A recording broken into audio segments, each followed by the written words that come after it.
예, 기도에 대해서 최근 몇 주간 계속 배우고 있습니다. 기도와 간구에 관한 영역들을 이제 우리가 지난 시간에 배웠는데 다시 한번 복습해 볼까요? 기도는 뭐다? 쉬운 말로 요청하는 것. 예, 자기가 원하는 것을 말하는 것입니다. 그래서 그거를 누구에게 얘기합니까? 이 주님께 마땅히 구해야 될 것들을 구하는 거죠. 그게 기도죠. 그런데 이제 그것과는 좀 다르게 간구는 뭐다? 간구는 뭐라고요? 간절히 뭔가 정말 간절히 탐원하는 그러한 내용을 담고 있다는 거죠. 그러니까 이거는 보통 이게 사실 좀 심각한 내용이 아니죠. 그냥 편하게 이렇게 기도하는 게 아니고 정말 간절하게, 간청하고 탐원하는 그런 이제 형태의 기도다라고 말씀을 드렸습니다. 자, 오늘은 이제 그 함께 기도해야 하는 이유 그리고 기도 부탁해야 하는 이유라는 제목으로 더 추가적으로 한번 배워보도록 할게요.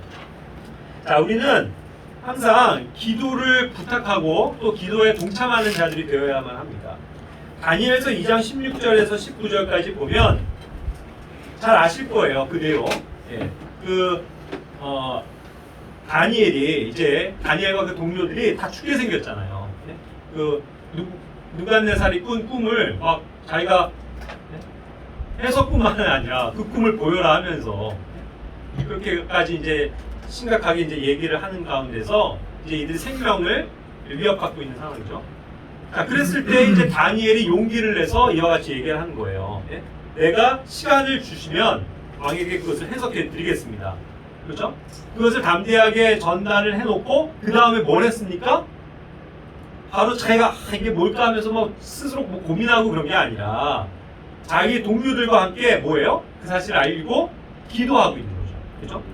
자기 동료들, 즉 그 세 명의 친구들에게 이것을 기도의 제목을 놓고 기도를 부탁하고 또 자기 역시도 주님께 온전히 간구하면서 그 꿈과 해석을 알려달라고 여기 간청하면서 나아가는 거죠. 그죠? 그래서 이들은 이제 이러한 사실에 대해서 정말 간절하게 나아가는 것을 봅니다.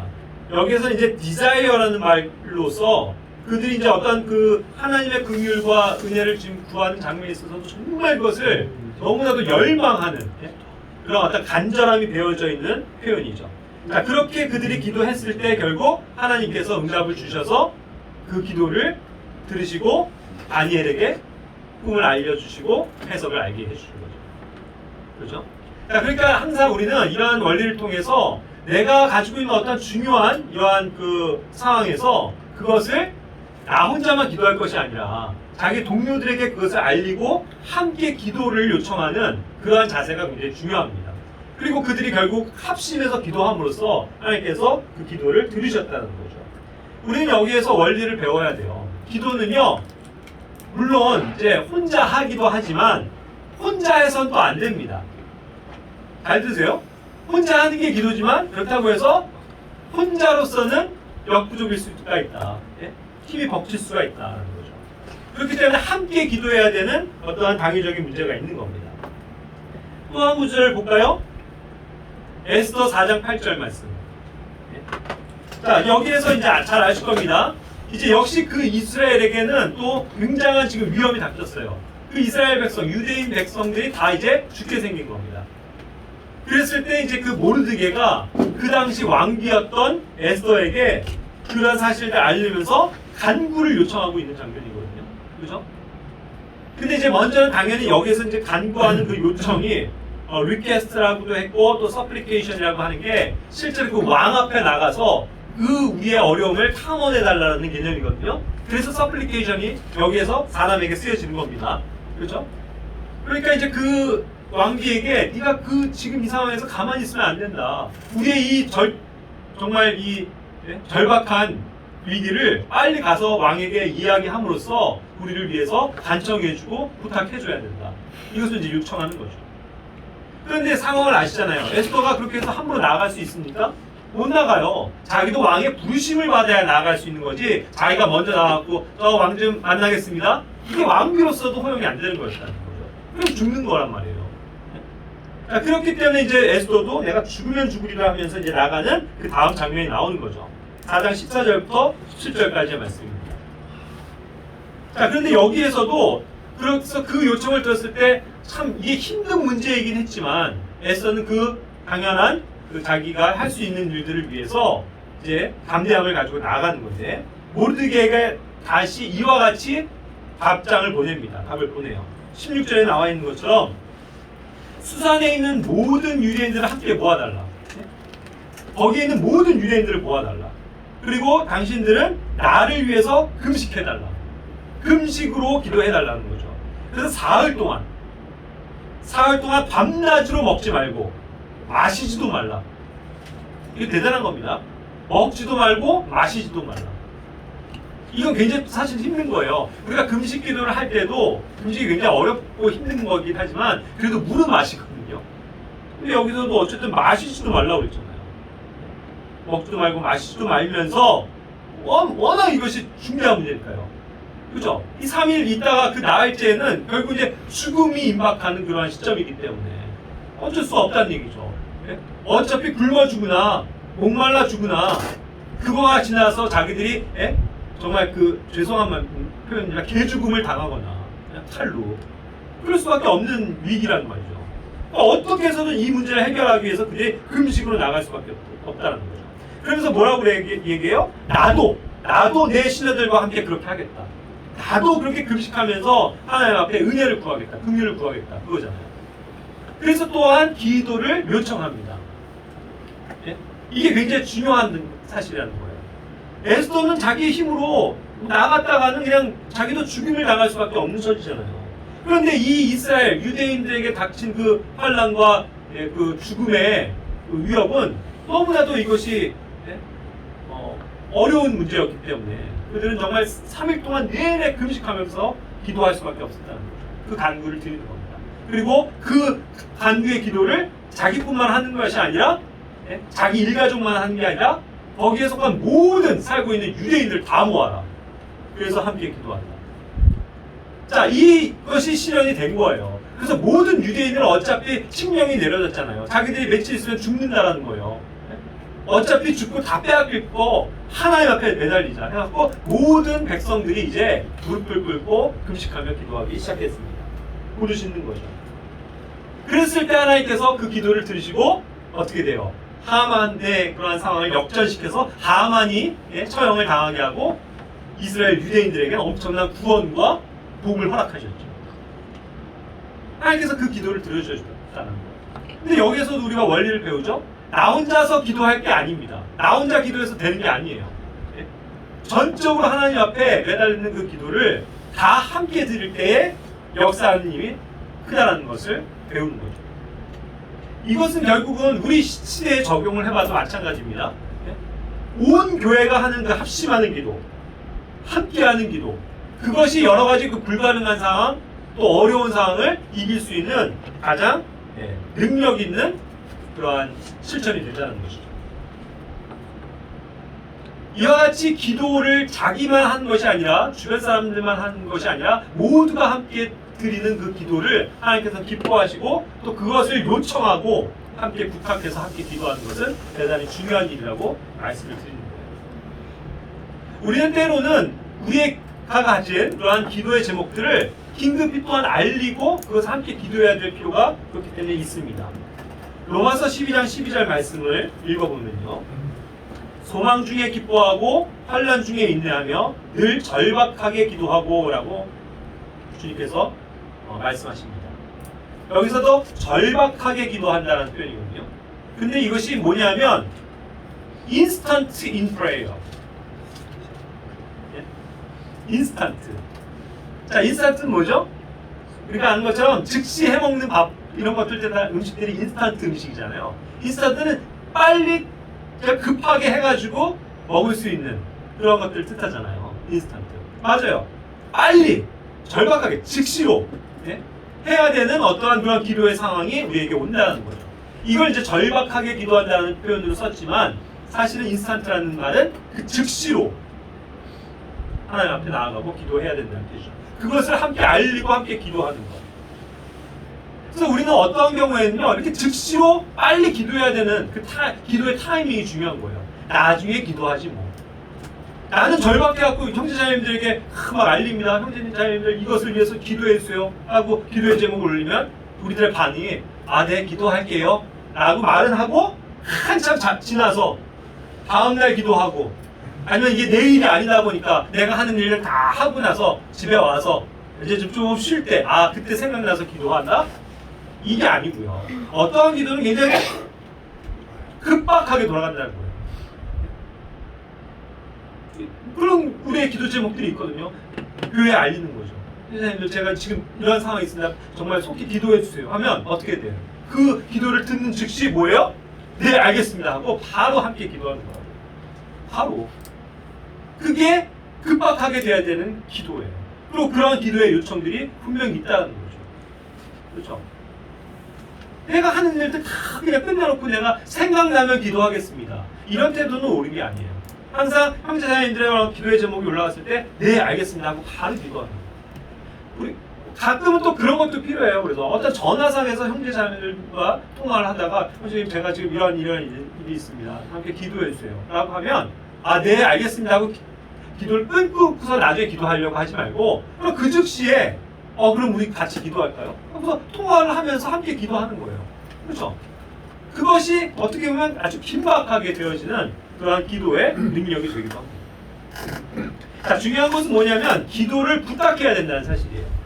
기도 부탁하지 않고 자기가 혼자 해결할 수 있다고 혹은 혼자 기도하면 된다고 여기는 사람은 보통 무식용감한 사람이 아닙니다.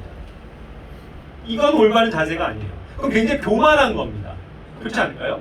그냥 이런 기도는 내가 굳이 다른 사람한테 부탁해 그냥 나 혼자 기도하면 되지 이렇게 생각하는 사람 경우도 꽤 많아요. 그래서 기도 부탁이 뭔가 이런 거 물어보면 됐어요 저 혼자 그냥 기도하면 돼요.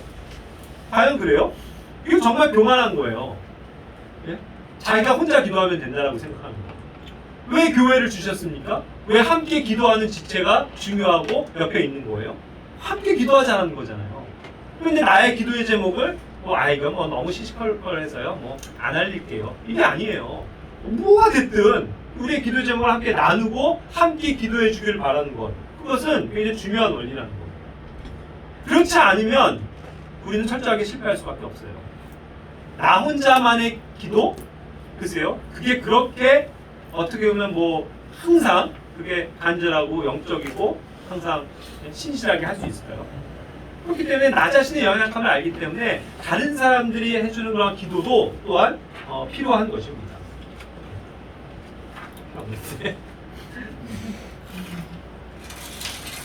그러니까 이제 결국은 기도 제목을 나누지 않으면, 기도 부탁하지 않으면 실제로 남이 알지 못하기 때문에 기도해 주지 못합니다. 그렇죠? 제가 예전에도 그런 상황을 본 적이 있어요. 어떤 말하자면 성도가 뭔가 막 삐져가지고 그러는 거예요. 나중에 이제 알았는데 자기가 이렇게 어려움을 하는데 사람들이 알아주지도 않고 기도도 안 해준다고 이런 얘기를 불평을 하더라고요. 그런 얘기를 들은 적이 있거든요. 근데 우리가 하나님이에요? 자기가 얘기를 안 하면 우리가 그 어려움을 어떻게 아냐고요, 솔직히. 그죠? 그러니까 뭐예요? 그 기도의 제목을, 어려움들을 교회에 알려야 돼요. 부끄러워할 게 아니라고요. 그렇죠? 그래 알려야 내가 그걸 저 형제가 저게 굉장히 지금 중요한 기도 제목이구나 하고 알고 함께 기도해 줄 거 아니에요. 근데 기도 부탁을 안 해놓고서 나중에 형제 자매들이 자기를 위해서 기도를 안 해준다고 하는 건 얼마나 어리석은 그런 어린애들이나 하는 그런 핑계입니다. 우리 그렇게 돼서 안 돼요. 항상 자기의 기도의 제목을 솔직하게 알리는 일이 중요합니다. 물론 어떠한 기도의 제목은요 정말 자기만 알아야 되는 기도 제목도 있죠. 남에 대한 어떤 죄의 문제라든가 또 아니면 내가 알고 있는 많으니 알고 있는 어떤 진짜 치부라든가 그런 것을 드러내지 않아야 되는 것들도 있을 수는 있어요. 그럴 때는 어쩔 수 없겠지만 웬만한 기도의 제목은요 다 우리가 올려야 되는 거예요. 제가 예전에 간구회 하면서 조금 예를 그렇게 든 적은 있습니다. 우리가 맨날 하는 기도의 제목이 시험 잘 보게 해주세요, 감기에 낫게 해주세요, 맨날 이런 기도만 합니까? 우리 국에서 온 형제님들의 그런 얘기를 듣면서. 자, 그렇지만 그것 가지고 또 오해하시면 안 돼요. 그렇다고 해서 그런 기도의 제목이 하찮다라고 얘기하는 게 아닙니다. 단지 그러한 기도 제목으로만 우리가 가고 있으니 정말 간절하게 강렬하게 부르짖어야 되는 그런 간구의 내용들이 너무 없다라는 것을 제가 상대적으로 말씀드린 것이지, 기도의 제목이 하찮다거나 뭐 그런 기도는 뭐 올리지 마세요, 이게 아니라고요. 그죠? 우리 모든 일에 있어서 기도해야 합니다. 주님, 제가 정말 이번 주에 시험인데 잘 보게 해주세요. 제가 정말 몸이 너무나 피곤한데 이 피곤한 것이 빨리 낫게 해주시길 원합니다. 제가 가는 일터에서 지금 어려움이 있는데 일을 잘 할 수 있게 해주세요. 그 직장 동료들과 잘 지낼 수 있도록 도와주세요. 이런 여러 가지 기도의 제목들을 우리가 함께 나누어야 돼요. 그래야 함께 기도할 것 아닙니다. 하찮은 기도 제목이란 없습니다. 그렇죠? 모든 것이 우리의 기도의 제목이에요. 왜요? 우리가 할 수 있는 게 아니니까. 하나님이 그것을 이루어 주셔야 되니까. 그러니까 우리는 항상 기도로서 요청할 수밖에 없다는 거죠. 그러니까 하나라도 더 기도 부탁하십시오, 여러분. 예? 한 번이라도 더 기도 부탁하세요. 상기를 시켜주세요. 예? 뭐 말하자면 제가 일주일 후에 시험을 봅니다. 기도의 제목 올립니다. 다음 날은 6일 후에 제가 시험을 봅니다. 기도해주세요. 3일 후엔 3일 후에 시험 봅니다. 기도해주세요. 내일 시험이 있습니다. 기도해주세요. 매일매일 기도의 부탁을 올리면 어떻게 돼요? 매일매일 우리가 기억할 거 아니에요. 더 쉽게. 그러니까 매일매일 기도할 수 있다는 뜻입니다. 그런데 그냥 한 번 기도한 걸로 우리가 모든 걸 다 기억하고 적어놓고 기도하지 않거든요. 사실 우리의 기도의 습성이. 그러니까 이제 그런 걸 통해서도 볼 때 우리가 더군다나 오늘날은 이런 메신저라는 기능이 이런 면에서는 좋잖아요. 현신자님들 저희를 위해서 기도해 주십시오. 제가 지금 이런 어려움을 갖고 있습니다. 기도해 주십시오. 그럼 그걸 받고 우리가 함께 기도에 동참할 수 있다는 뜻이죠. 자, 또한 이제 기도를 부탁받고 함께 기도하는 사람의 입장에서 기도에 동참해야 하는 이유를 한번 볼게요. 우리는 항상 기도에 깨어있고 기도에 동참하는 자들이 되어야만 합니다. 마가복음 14장에 나오는 그 사건은 예수님의 마지막 겟세마네 동산에서 정말 절박하게 하시는 그 눈물로써 드리는 기도잖아요. 간구.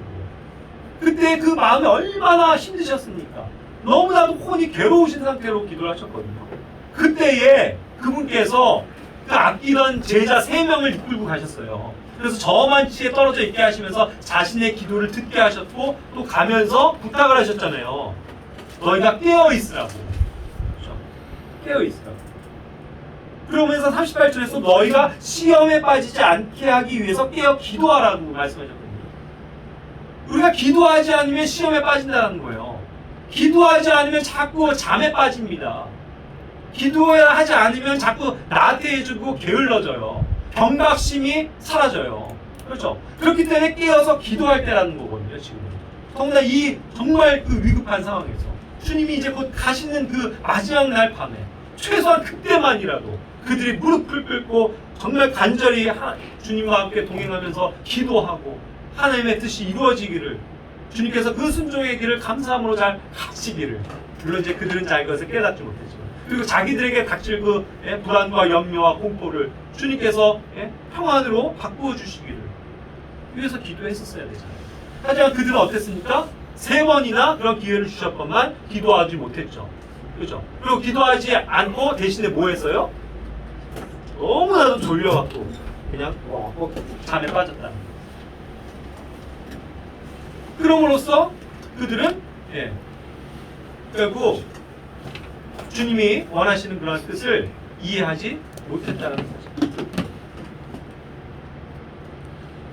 주님은 우리와 함께 기도하기를 원하십니다. 항상 깨어있기를 구하세요.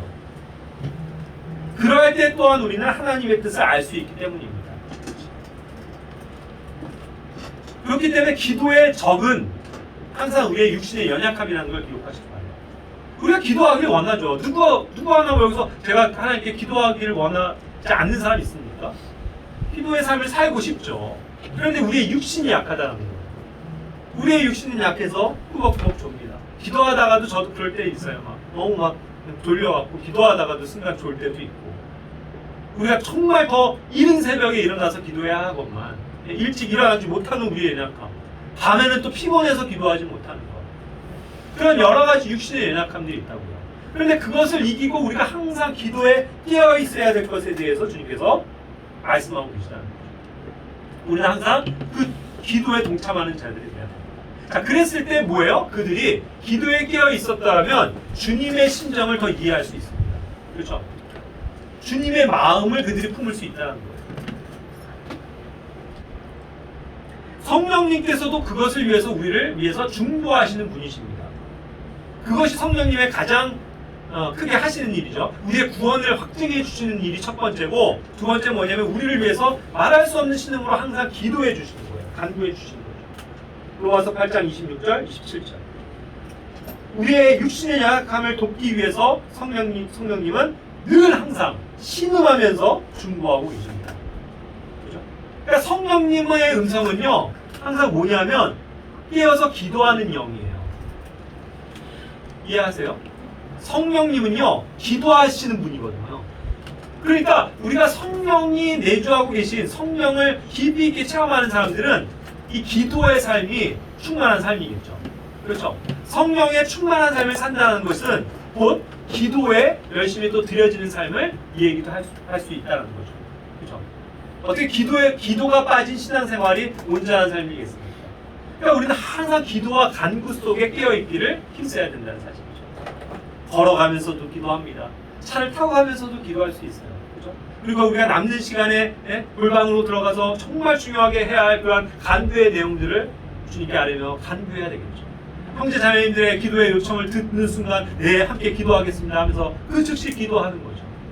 그래서 성도를 항상 생각하는, 사랑하는 그런 것을 힘쓰는 것, 그것이 주님께서 원하시는 것입니다.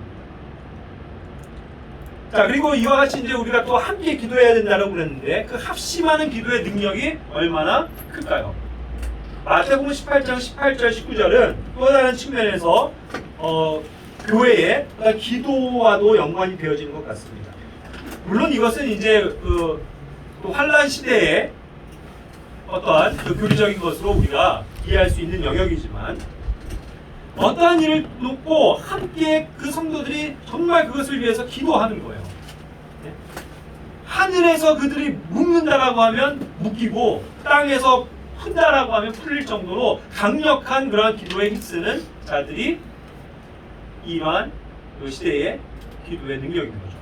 역시 우리에게도 적용이 되는 거예요.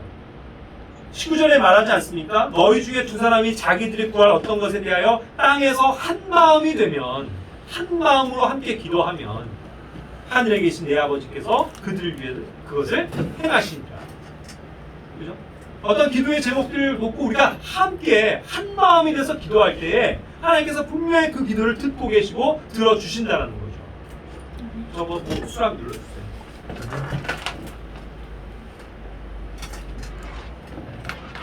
또한 그 합심하는 기도의 능력, 전도서 4장 9절부터 12절 말씀도 결국 우리가 함께하는 것에 대한 중요한 원리를 배우게 되죠. 한 사람보다 두 사람이 낫다는 거예요. 두 사람보다 세 사람이 낫습니다. 세 사람보다 10사람이 더 나아요. 왜요? 함께 기도하고 함께 세워주고 함께 도와줄 지체들이기 때문에. 그렇지 않습니까? 한 사람이 쓰러지면 동료를 일으켜 세웁니다. 두 사람이 있을 때 한 사람이 있으면 한 사람이 일으켜야 되니까 힘들죠. 근데 세 사람이 있으면 한 사람이 쓰러져도 두 사람이 부축하면 쉽게 일으킬 수 있습니다. 네 사람이면 그를 가볍게 부축하겠죠. 그런 원리예요. 그러니까 두 사람이 함께 누우면 따뜻하다는 거예요.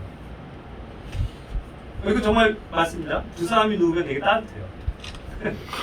예전에 저희 결혼해갖고 신혼에 유학 가서 생활할 때 거기가 난방이 안 되는 집이에요. 안방 되게 추워요. 근데 둘이 어쨌든 꼭 껴안고 자면은 그 추운데도 따뜻하게 잘 자요. 그렇더라고요. 정말 두 사람이 함께 누우면 되게 따뜻한 겁니다. 그렇죠? 정원랑 민규도 같이 사는데 겨울에 추우면 둘이 따뜻하게 같이 자. 정말이에요. 이 인간이 이렇게 체온이 있기 때문에 서로 몸을 부딪히고 자면 따뜻해집니다. 그런 원리도 얘기해 주잖아요. 함께 누우면 따뜻한 거예요. 함께 하면 어려움을 이길 수 있다는 얘기예요. 그렇죠? 그러니까 삼겹줄은 빨리 끊어지지 않는다고 그러잖아요. 삼겹으로 묶여 있으면 우리가 그러니까 똘똘똘똘 다 기도로서 뭉쳐 있어야 되겠죠. 합심해야 되겠죠. 그러면 하나님께서 항상 그 또한 내 옆에 있는 동료들, 지체들을 통해서 함께 일하십니다. 그러니까 기도가 얼마나 중요해요. 함께 하는 기도가. 그러니까 당연히 한 사람의 기도보다도 세 사람의 기도가 강력한 거고, 어떠한 기도의 제목에 대해서 세 사람이 기도하는 것보다 10사람이 기도하고 온 교회가 기도하면 그 기도를 하나님은 다 낱낱이 들으실 거 아니에요. 이해가 되세요? 우리가 지금 여기 있는 사람들이 뭐 10사람이 있다고 칩시다. 10사람이 다 같이 기도하는데 이 사람의 기도도 들으시고 이 사람의 기도도 들으시잖아요, 하나님은. 그럼 공통의 기도의 제목에 대해서 10번을 하나님은 들으시는 거예요. 그렇죠? 근데 혼자 기도하면 그 사람은 혼자의 기도만 들으시잖아요.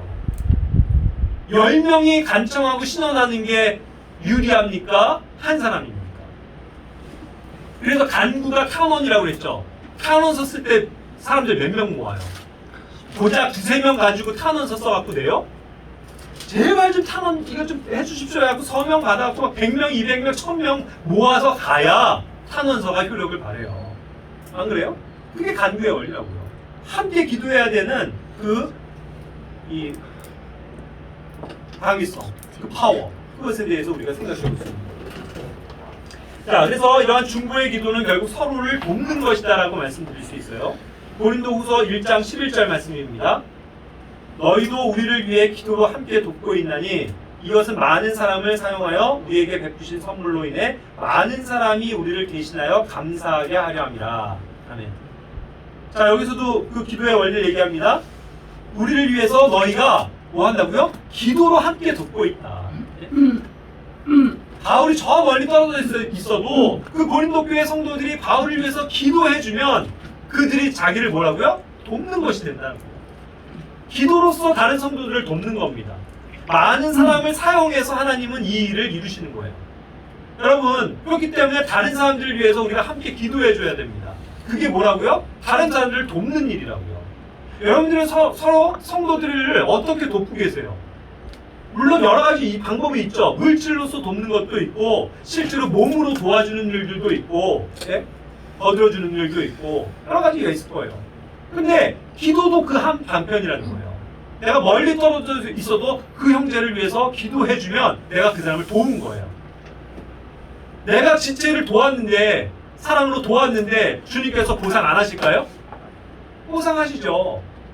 그런데 그 말은 뭐예요? 또 내가 그 지체를 위해서 기도해주지 않으면, 기도의 제목을 알고도 기도해주지 않으면, 수요일에도 카톡에 두두두둑 하고 기도의 제목들이 올라오는데 그거에 대해서 기도하지 않는다면 여러분들 어떻게 되시는 거예요? 책임이 있는 거예요. 예? 하늘에 갔을 때 주님께서 책망하실 거라고요. 너 왜 함께 기도하지 않았냐? 왜 네 성도들을 돕지 않았냐? 그러실 거 아니에요. 그렇죠? 그러니까 이 기도는 굉장히 중요한 것이다. 서로를 돕는 영역에 있어서. 그렇죠? 그러니까 짐을 나누는 거에 있어서도 그런 겁니다. 함께 기도할 때 어떻게 돼요? 짐이 가벼워져요. 내가 너무나도 이런 벅찬 어려운 문제를 갖고 있을 때 성도들이 함께 이렇게 막 기도해 주는 걸 들어보세요. 어때요? 마음이 편해지지 않나요? 다른 지체들이 나를 위해서 이렇게 기도해 주는구나. 위안을 얻잖아요. 그게 얼마나 중요한 거예요.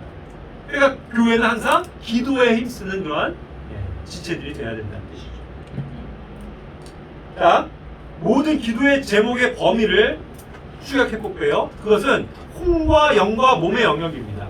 우리가 잘 아는 데살로니가전서 5장 23절 말씀에는 우리가 영과 혼과 몸으로 구성되어져 있다는 걸 알려주고, 또 그것이 이제 우리 주 예수 그리스도께서 오실 때까지 흠없이 보존되어져야 되는 영역이라는 것을 알게 되죠. 그래서 그것을 위해서 기도하고 있잖아요. 자, 여기에 세 가지 영역이 다 있습니다. 우리의 영의 문제, 우리가 영적으로 살아가고 성령님을 기쁘게 하는 삶을 살게 하기 위해서 우리가 함께 기도해야 돼요. 당연하죠. 그리고 또 하나 뭐예요? 우리의 혼, 우리의 결국 생각이에요. 우리의 생각이 허망한 것에 빠지지 않고 헛된 것에 빠지지 않고 이 세상의 것들에 관심을 두지 않고 우리의 생각이 항상 건전한 가운데 주님이 주신 원리를 말씀을 붙들고 살아가기 위해서 기도해야 되겠죠. 그렇죠? 그리고 또 하나의 마지막 영역은 뭐라고요? 육의 문제가 있다고요. 육을 위해서도 기도해야 돼요. 우리가 혹시 경제적으로 어려운 부분이 있습니까? 그건 육적인 영역인데 그것을 위해서 기도해야 돼요. 우리의 몸이 건강하지 못합니까? 그것을 위해서 기도해야 된다고요. 치료를 받고 있는 지체들이 있다면 그것을 위해서, 그 몸의 치유를 위해서 우리는 함께 기도해야 되는 거죠. 아까도 얘기한 것처럼 우리의 몸의 육신의 연약함을, 그 나태함을 위해서도 함께 기도해야 되는 영역이에요. 혼과 영과 몸, 그죠? 이것을 다 위해서 기도해야 되는 겁니다.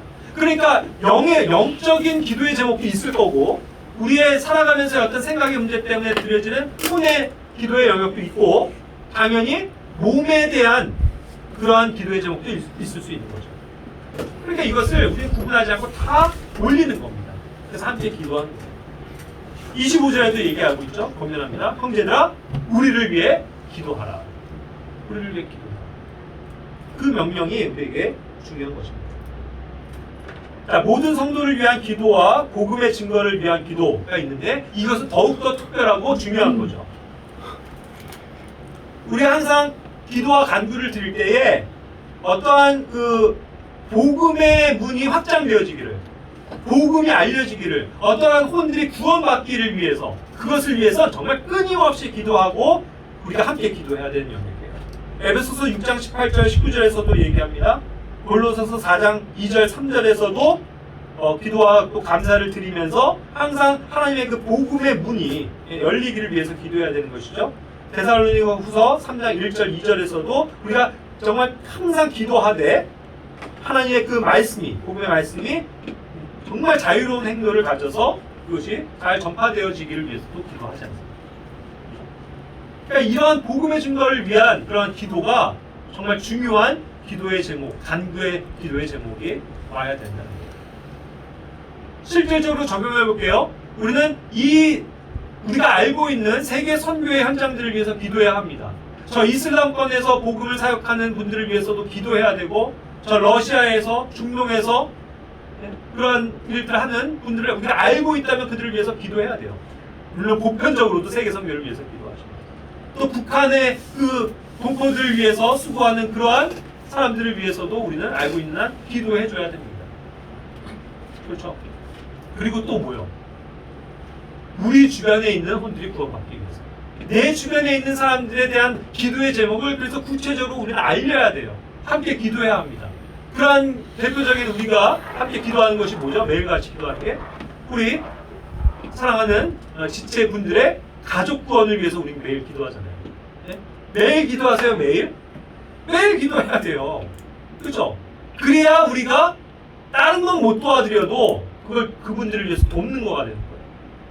그분들의 그 정말 간절한 간구, 그러니까 내 문제라고 생각하고 그분들이 정말 구원을 얻을 수 있도록 매일같이 함께 기도해 줘야 된다. 또 누군가 뭐 자기 친구, 뭐 누구 뭐 선생님, 뭐 자기 제자 뭐 이렇게 올리고 할 때 그들을 위해서 항상 기억하고 함께 기도해 줘야 된다는 뜻이죠. 어떤 경우에 실제로 그 복음을 전하는 현장에서 그 옆에서 계속 간구를 드려야 되는 필요도 있는 거예요. 제가 예전에 한번 예를 든 것 같은데, 우리 동문이 친구가 여기 왔을 때 제가 여기 데려가가지고 복음 전했잖아요. 그래서 복음 전한다고 하니까 그 남아있는 형제 자매들이 어떻게 했어요? 함께 기도했잖아요. 그가 구원받을 수 있도록. 그러니까 그게 함께 일해서 결국은 그가 그 복음의 말씀을 듣고 믿고 구원을 받았습니다. 그렇죠? 아멘. 그게 제가 한 일이에요? 아니죠. 우리가 함께 기도함으로써 그 요청을 하나님께서 들으셨다는 거죠. 굉장히 중요한 영역입니다. 복음을 위해서 함께 기도하는 것. 그리고 또한 지체들을 위한 그런 뜨거운 기도는 주님에 대한 그런 열심을 가지고 수고하는 행위라는 것을 잊지 마시기 바랍니다. 골로새서 4장 12절 13절 말씀인데요. 너희에게 속한 사람으로 그리스도의 종인 에바브라가 너희에게 문안합니다. 그가 너희를 위해 항상 보세요.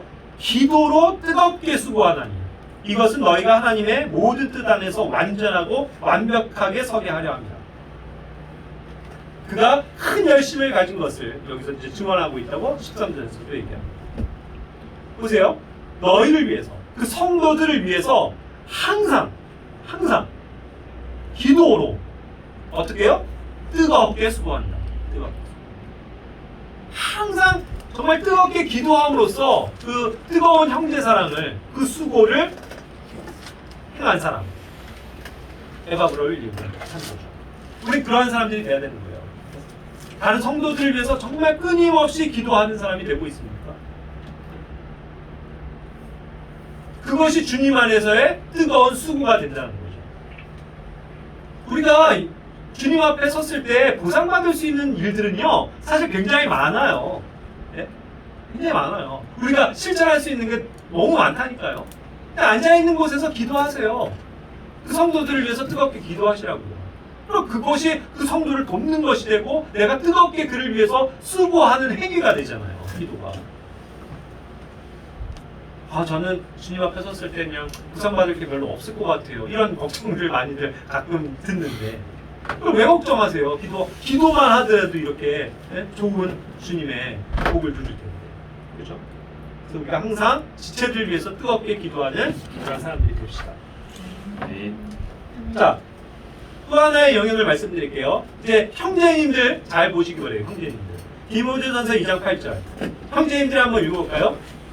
그러므로 나는 모든 곳에서 남자들이 진노하거나 의심하지 않고 거룩한 손을 들어 기도하기를 원하노라. 네.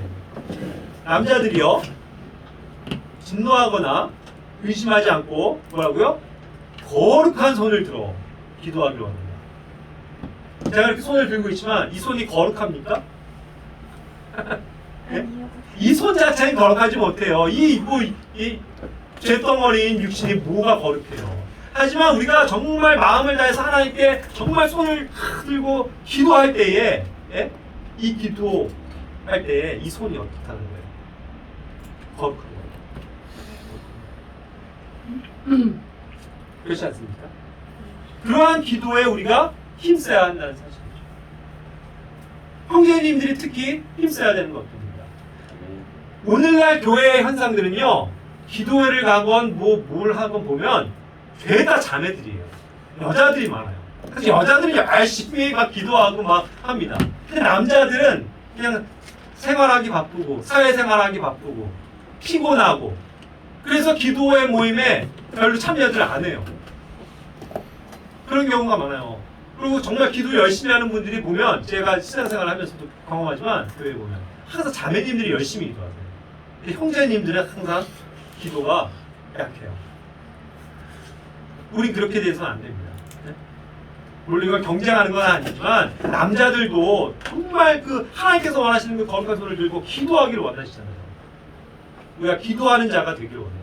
형제들이 어떻게 하면 더 능력 있는 그리스도인의 삶을 살 수 있습니까? 말씀에 들여지고 또한 뭐예요? 기도에 힘쓰는 사람. 그렇게 되어야만 하겠죠. 또한 한 가지 영역을 다 말씀드립니다.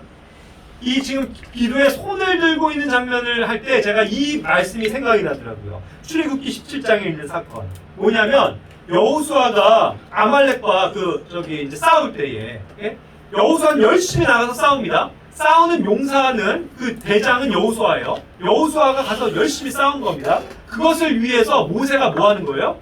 그것을 위해서 중보하는 장면이에요. 이스라엘에게 승리를 가져다 주십시오 하면서 그가 정말 손을 들고서 기도하는 거라고요, 사실. 하나님 앞에. 자, 그랬을 때 손을 들면은 이스라엘이 이겨요. 근데 이게 팔이 너무 내리잖아요? 그럼 막 져요. 말도 안 되게. 다시 들어요? 그럼 이겨요. 또 내리면 또 져요. 그리고 어떻게 되는 거야? 육신은 약하잖아요. 손을 계속 들고 있기가 어려운 거예요. 그러니까 누가 달라붙어요? 그 옆에 아론과 훌이 딱 와서 그 모세의 손을 딱 받쳐주는 거예요. 모세가 힘들어갖고 내려가려고 할 때 그걸 잡아주는 거예요. 옆에서. 뭐예요? 역시 두세 사람. 그 여러 명이 함께 일하는 거잖아요. 여호수아는 열심히 싸웁니다. 모세는 그들을 위해서 기도해요. 그럴 때 그 혼자 기도하는 게 아니라 그의 연약함을 위해서 함께 받들어주면서 함께 기도하는 그 용사들이, 지체들이 있잖아요. 그렇죠? 그러니까 우리는 함께 기도할 때에 항상 승리를 약속하시는 주님의 그런 진리를 여기서 배우게 되는 거죠. 그래서 우리는 함께 기도하는 자들이 되어야 합니다. 또한 우리의 기도에 어떠한 그 특별한 모습을 볼게요. 기도를 하다 보면요, 어떤 성도들을 위해서 기도하다 보면 그 사람에 대한 정말 애틋함이 생겨납니다. 그 형제 사랑이 정말 생겨나는 거예요. 디모데후서 1장 3절 4절에서 보면 바울이 항상 디모데를 밤낮으로 생각하면서 기도하잖아요. 그럴 때 끊임없이 기도하는 가운데 그를 생각하게 된다는 거예요. 그리고 그에 대해서 감사하게 된다는 거죠. 그러면서 4절에 뭐라고 그럽니까? 내 눈물을 마음 깊이 생각하며 너 보기를 몹시 원한다. 이런 표현을 쓰거든요. 참 기도를 할 때마다 디모데 저 멀리 떨어져 있는 디모데를 생각할 때마다 감사하면서 정말 디모데가 떠오르는 거예요. 디모데를 보고 싶은 거예요. 그렇죠? 그런 마음이 막 절절해지는 거죠. 우린 그러한 마음을 품어야 돼요. 그 사람에 대해서 정말 간절한 마음으로 기도할 때에 그 사람에 대한 애틋함이 배어납니다. 정말 형제 사랑이 자꾸 샘솟는 거예요. 기도 안 하면요. 그냥 멀리 있는 형제인데 내가 그 사람을 위해서 항상 기도하다 보면 그 사람에 대한 애정, 그 마음이 더 절절하게 되어서 기도할 수 있다는 뜻이죠. 우리는 그렇기 때문에 이러한 기도를 통해서도 그 형제 사랑을 더욱더 마음 깊이 체험할 수 있습니다. 자, 이제 마지막으로 우리 자기 자신이 기도해야 되는 영역에 대해서 말씀드릴게요. 아까는 기도 부탁해야 되는 이유, 기도에 동참해야 되는 이유, 다른 사람들의 기도에 그걸 좀 말씀드렸는데 여기에서의 구절은 자기 자신이 정작 기도하지 않는 거예요. 다른 사람한테 기도의 부탁만 던져놓고 자기는 기도를 하지 않아요. 그것 또한 잘못된 겁니다. 자기의 문제면 자기가 기도해야죠. 그런데 다른 사람에게만 기도를 부탁하고 기도 안 해요. 특히 여기 부모님들이 신실한 크리스찬인 자녀들 그럴 수 있어요. 아빠 엄마가 기도해줘요. 나는 기도 못하겠는데 아빠 엄마가 열심히 해주세요. 그렇게 언제까지 아빠 엄마의 기도를 유지할 겁니다. 그래서 안 되고 자기 자신이 기도해서 자기 자신이 하나님을 만나고 자기 자신이 믿음으로 구함으로써 그 기도 응답에 대한 원리를 배워나가야 되는 거죠. 주님의 신실하심을 배워야 되는 거예요. 사도행전 8장 13절부터 쭉 이제 24절까지의 내용을 보면 여기 이제 시몬이라고 하는 옛날 마술사였던 시몬이 나와요. 그가 사마리아에서 이제 그래도 다행히도 믿음을 가지고 이제 구원을 받게 되죠. 그렇죠? 그래서 믿고 침례도 받았다고요. 그런데 이제 나중에 베드로가 와서 사마리아 사람들에게도 다 기도를 하니까 성령님이 막 임하는 거예요. 그걸 보고 이야 이거 대단한 능력인데 나도 이런 좀 능력 좀 가지면 좋겠다 해갖고 돈을 주면서 그들에게 나도 이런 좀 능력 좀 주십시오 하고 돈으로 그걸 살려고 그랬죠. 그랬을 때 너가 이런 것을 성령님을 능력을 하나님의 선물을 돈으로 살 줄로 생각했냐? 하면서 너는 이 돈과 함께 망할지어다 하고 저주를 받았다고요. 그렇죠? 그러니까 이제 어떻게 된 거예요? 정말 저주를 받을 수밖에 없는 그런 상황에서 그러나 기회를 준다고요, 베드로는. 그러므로 이 시절에 너의 이 사악함을 회개하고 하나님께 기도하라. 내 마음의 생각이 혹시 용서될 수 있습니다. 그러한 사악함에 빠졌더라도 회개해야 된다는 거예요. 자백해야 되고 하나님 앞에 다시 간구로 나와야 된다는 거잖아요. 그렇게 되면 그 기도를 통해서 그가 돌이킬 수 있습니다. 자백하고 회개하고 정말 그 합당한 열매를 맺으면서 자신이 기도하면 되잖아요. 그렇죠? 그런데 그거를 실제로 시몬은 했을까요? 안 했을까요? 했다는 말 없죠? 안 했을 거예요. 왜냐하면 24절에 뭐라고 해요? 그 얘기를 듣고 네 알겠습니다. 제가 정말 잘못했습니다. 용서해 주십시오. 제가 지금 하나님께 구하겠습니다. 하면서 기도한 게 아니고 얄팍하게 뭐 했어요? 당신들은 나를 위해서 좀 기도해 주십시오. 이 화가 임하지 않게 당신들이 좀 나를 위해서 기도해 주십시오. 이걸 왜 베드로가 요한이 기도를 해요? 자기가 잘못한 거 자기가 자백하고 자기가 기도하고 자기가 그 기도의 문제를 가지고 하나님 앞에 나아가야죠. 근데 남에게 기도 부탁을 하고 자기는 기도를 안 해요. 그래서 아마도 시몬은 진정한 회개에 이르지 못했을 거예요. 그래서 그 말 그대로 돈과 함께 멸망했겠죠. 이와 같은 겁니다. 우리는 항상 우리의 기도의 제목들을 알려야 돼요. 하지만 그것을 알려놓고 자신은 정작 기도하지 않는다면 그것도 하나님 앞에서 죄라는 거예요. 그것도 게으름이에요. 여러분, 자기 자신의 기도의 제목에 대해서 신실하게 기도하는 자가 되시길 바랍니다. 그러면서 함께 기도해달라고 기도를 요청하는 거예요. 그렇죠? 그래서 각자의 기도의 생활에도 힘쓸 뿐만 아니라 다른 사람들의 기도에도 항상 깨어있는 우리 지체들이 되기를 원합니다. 네. 기도하고 마칠게요.